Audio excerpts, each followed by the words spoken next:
As we follow the path of awakening, we practice special virtue in Buddhist tradition. We call it the Six Buddhist Virtues, call it Six Paramitas. These six parameters translated as six perfections. Six parameters are the quality we want to cultivate in our personality, in our characteristics. So there, six parameters are generosity or giving, ethics, patience, perseverance, samadhi concentration, and wisdom. The Sanskrit word paramita means to cross over to the other shore. So paramita means that perfection. You practice it until you get perfection of this wisdom or six parameters to cross over to the other shore. So paramita literally means that which has achieved sufficient perfection to reach the other shore. So paramita is also translated as a perfection or perfect realization. The perfect realization of your real nature, which has these six qualities, or reaching beyond limitation. So through practice of these six parameters, we cross over the sea of suffering, which called samsara, to the shore of happiness and awakening. We call it nirvana. So we cross over from ignorance and attachment and delusion to the enlightenment and awakening. As we chant Heart Sutra every Sunday, at the end of Heart Sutra, we chant together as Gate, Gate, Paragate, Parasamgate, Bodhisattva, which means that let's go. And let's go beyond suffering, which we are creating daily, to cross over to the other shore of happiness and nirvana and awakening. So it is possible through this practice. As we chant the Heart Sutra, we keep practicing until we have a perfection of this quality, so we can land at the other shore of nirvana or happiness or freedom. Each of these six parameters enlighten the quality of our heart. If you are awakened to your Buddha nature symbolized here, you will have this quality. And this is also a quality of awakened characteristic and the virtue of enlightened people.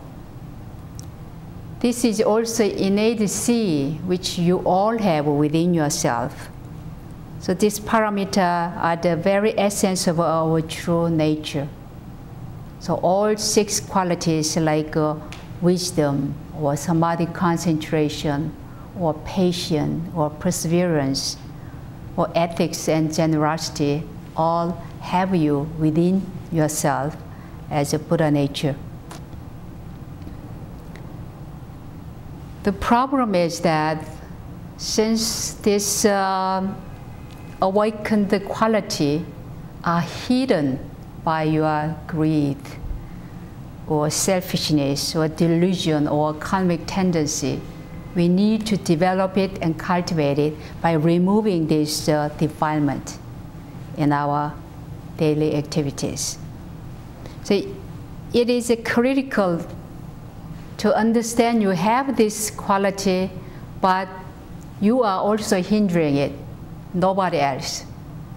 That's why you are the one to cultivate this quality by developing the spirituality, by cultivating and meditating every day.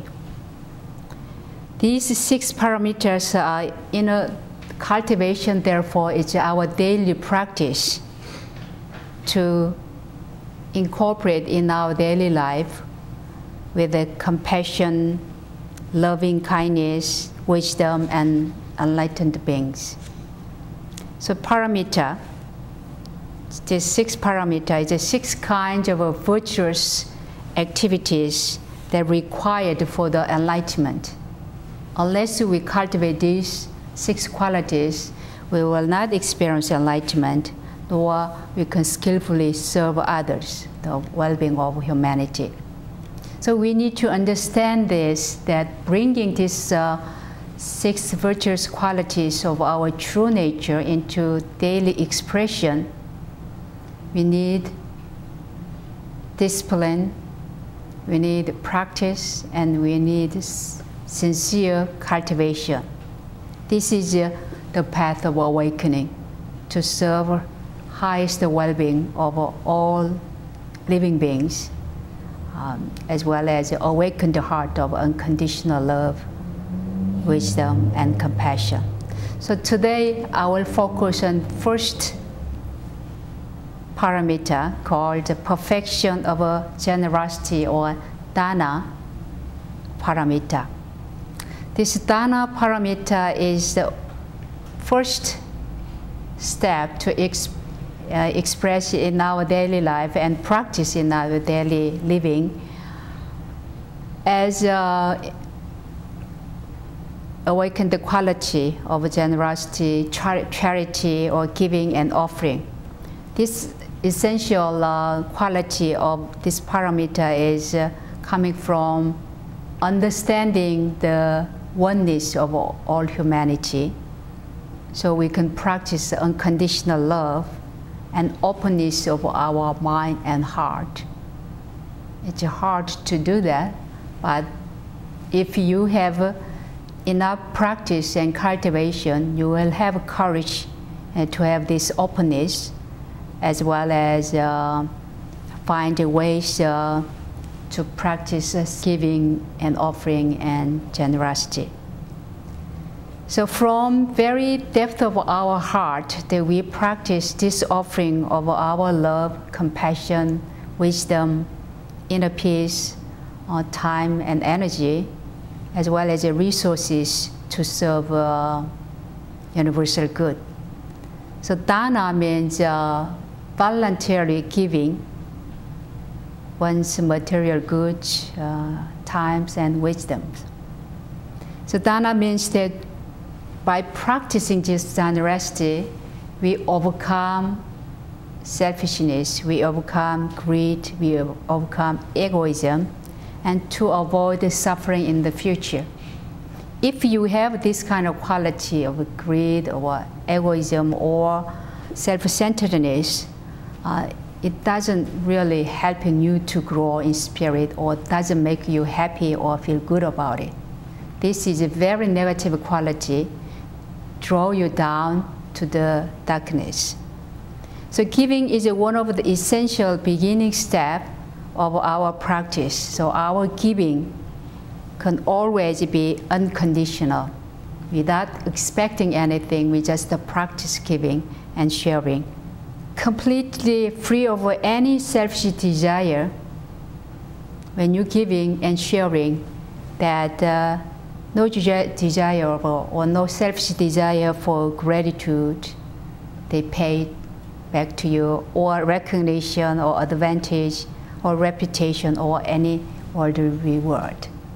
So in this, keep in mind, to whom do we practice this generosity? And how should we practice giving and dana paramita? The founding master Sotaesan said that in the case of giving the same single thing, if it is given to just the one person, only he will get to enjoy and then return the favor. If it is given to one village or one nation, then that village or nation will get to enjoy it and then return the favor. If it is given to an enterprise that serves the whole world without limitation, then the whole world will get to enjoy it and then return the favor. Therefore, even in the case of giving the same thing, if you compare the merit of giving it, to cause that is limited as opposed to a cause that is without limit, the merit will be immeasurably greater when you give without limitation. So whatever you give, or whenever you give, keep in this mind that go beyond division, us and them, or practice the oneness of humanity is critical to share things to the whole of the humanity. So practice giving like this, and the best practice of dana is to give any enterprise to serve that world without limitation. So if we understand law of karma, as we studied last Sunday, that when you give, you will get, and you reap when you sow, or what goes around comes around. If you know this law of karma, or cause of,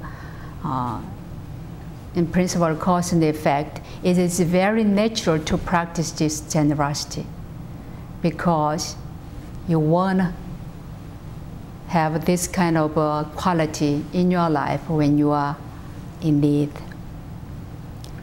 The perfection of generosity is not accomplished by, in Buddhist understanding, by simply the action of giving or the action of a gift itself. True essence of practicing this generosity, the dana paramita, is that our intention, again connecting to the law of karma, our intention is very important. Our intention of our pure motivation of a genuine concern for others. We are not giving expecting something, but we are giving and sharing and practicing this generosity with understanding of this law of karma and the truly generous motivation of an awakened heart, that is compassion, wisdom, and love. So in addition to this, our practice of giving comes from oneness of all, of interdependence and interconnectedness, the important teachings of Heart Sutra of emptiness, which is not a single being here on earth, isolated being, but everyone are interdependent and interconnected by everyone else and everything else.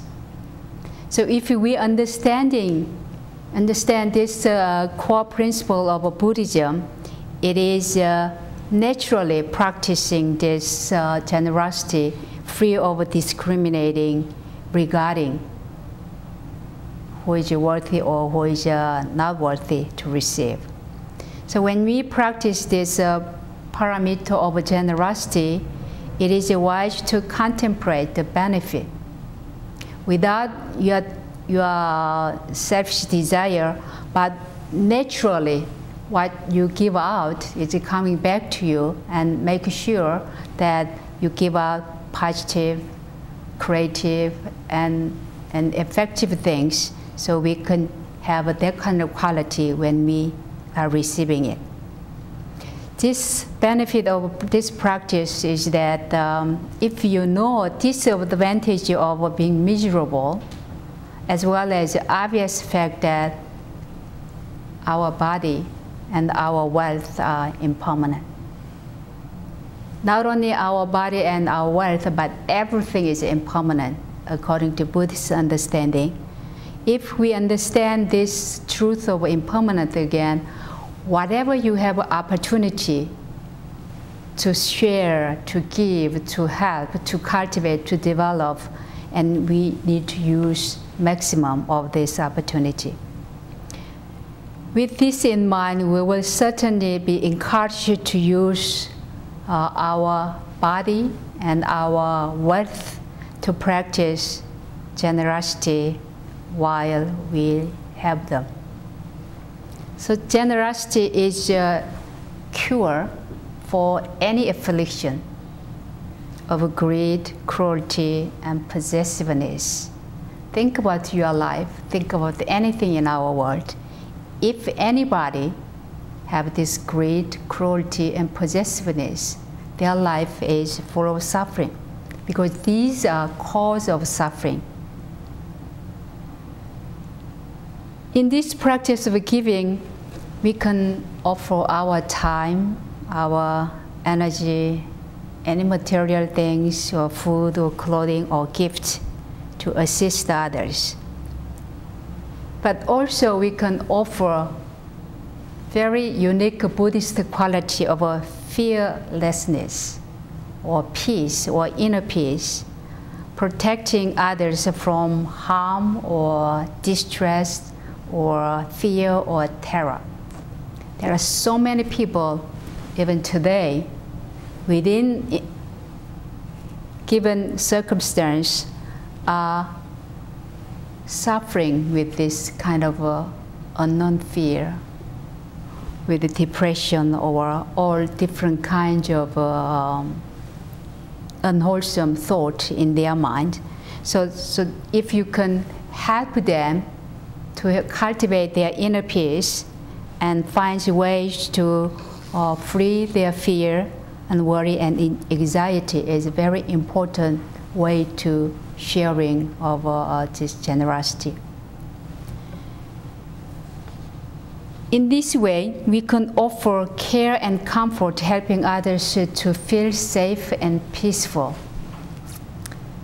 We do this with an altruistic spirit, without counting any cost to ourselves. So we practice this perfection of generosity in a very powerful way when you embrace all beings in your heart as part of you. It is very fundamental teachings of Buddhism that recognizing that we are part of a whole, and whole world is really supporting and sustaining us. So in Buddhist core teaching, talked about this as one in all and all in one. So do you feel that you are the one in all and all in one? Charity or generosity begins at home, begins from you. You have to be generous to yourself, forgiving yourself, instead of always beating up and discouraging and giving distress to yourself. This generosity of yourself also can be expanded to your family members and your loved ones. So if you can pick only 5 people to love unconditionally, that kind of practice, that kind of a love and generosity can be expanding to the larger circle to include everyone in your life, including mean boss or mean co-workers. Not only good co-workers or good bosses, but so this is the way we practice our generosity, the Parajana Paramita of Dharma. What can we give?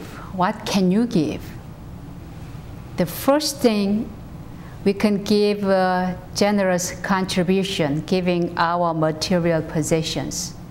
In the beginning of One Buddhist history, as you know, One Buddhism began in very small village, in very poor part of Korea.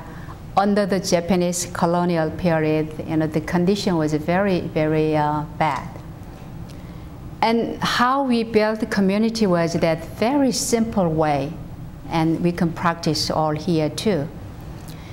The people who understand the vision of One Buddhism and gather together and they want to practice, and of course they need some sangha or temple.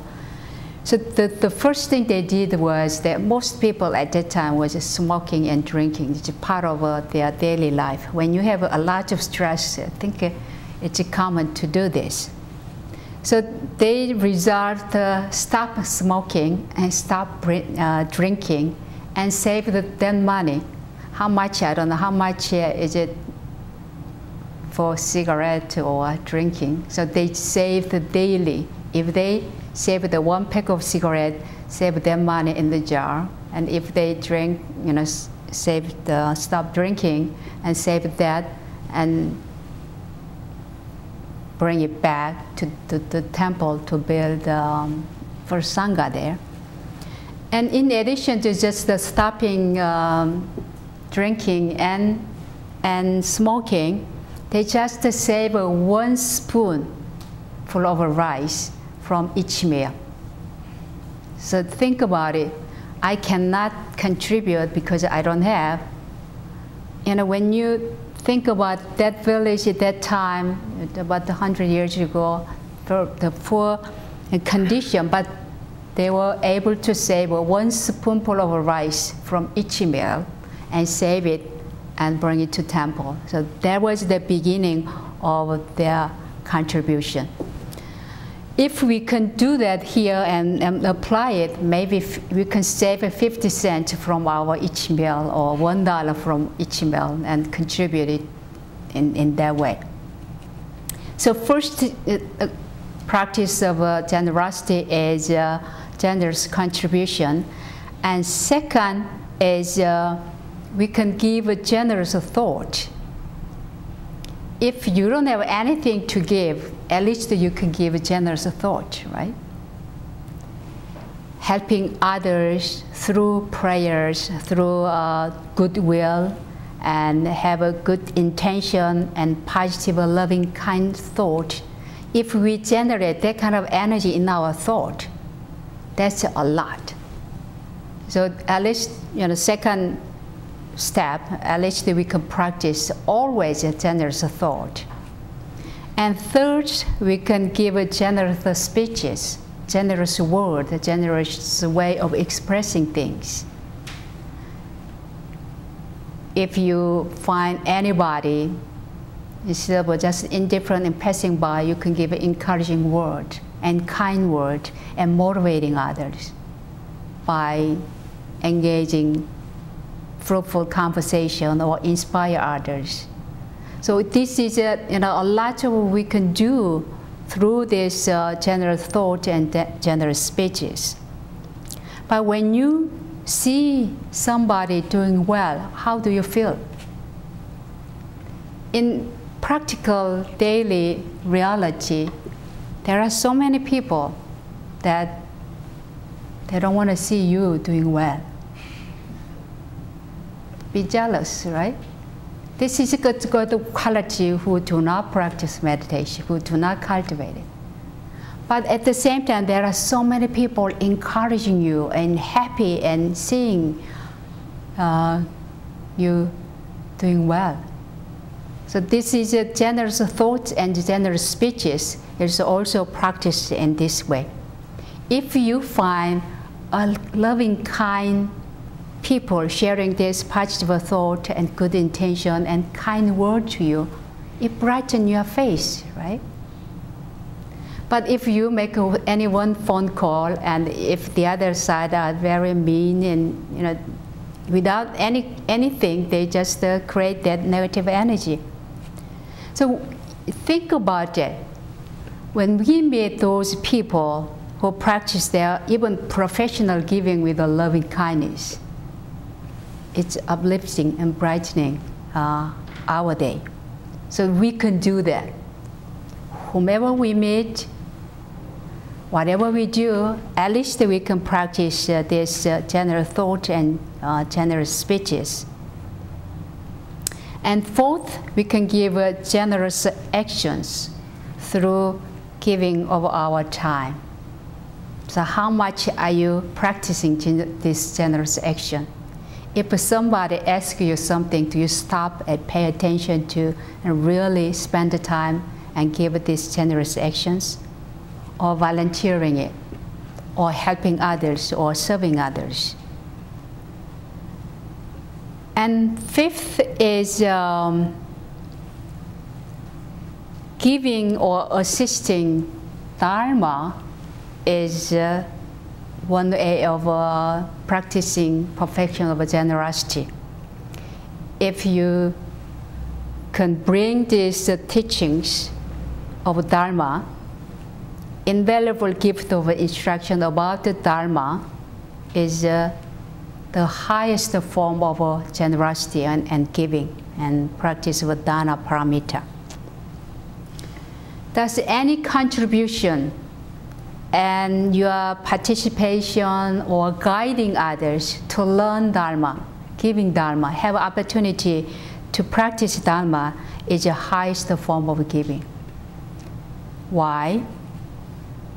Because if you learn Dharma, you will understand the truth, the truth or which governs our lives and our world.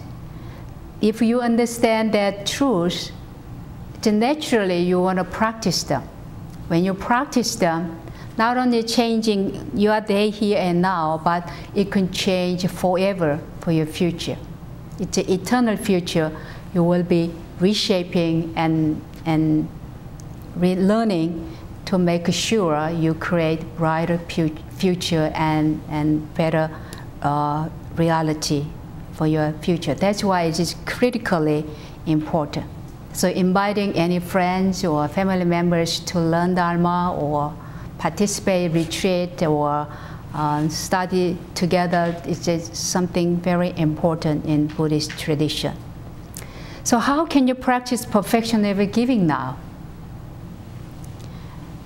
Be happy and joyful when you practice this paramita of giving. It's usually the giver or donor is more happy than recipient of the gift. When you prepare and think about and how you practice it, this is the way, the real way of not helping others with out of duty, but happy and joyful to help others. So giving is the proper expression of Buddhist teaching of compassion and wisdom and empathy. So kindness and compassion are viewed as essential factor in our practice that will lead to awakening and enlightenment. So one of a practical way of practicing this generosity of kindness and compassion is that be kind to newcomers and be practically assisting others to be comfortable enough so they can learn the real Dharma here without just a superficial way of being here. So giving to become perfection, as a Buddhist teaching, giving not just an act of this generosity, but to make it perfection. That's why paramita is perfection. Generosity of perfection. It must be practiced with selfishlessness and insight of the Buddhist teaching of emptiness, impermanence, interdependency, and law of causality. So in one Buddhism, this dana paramita is a way to practice our gratitude and recognition and appreciation to the grace of heaven and earth and graceful parents. So if you look at the universe, they give us generously the sun all the time, and water and air, which we need to sustain our life. So we are learning from the universe, learning from heaven and earth that we can practice that in our daily activity. Also, when you studied and know about grace of parents, all the parents loving their children unconditionally, no matter who they are. As a Buddha, giving their Buddha's compassion and wisdom and peaceful intention to us, and without discrimination, all sentient beings generate this generosity.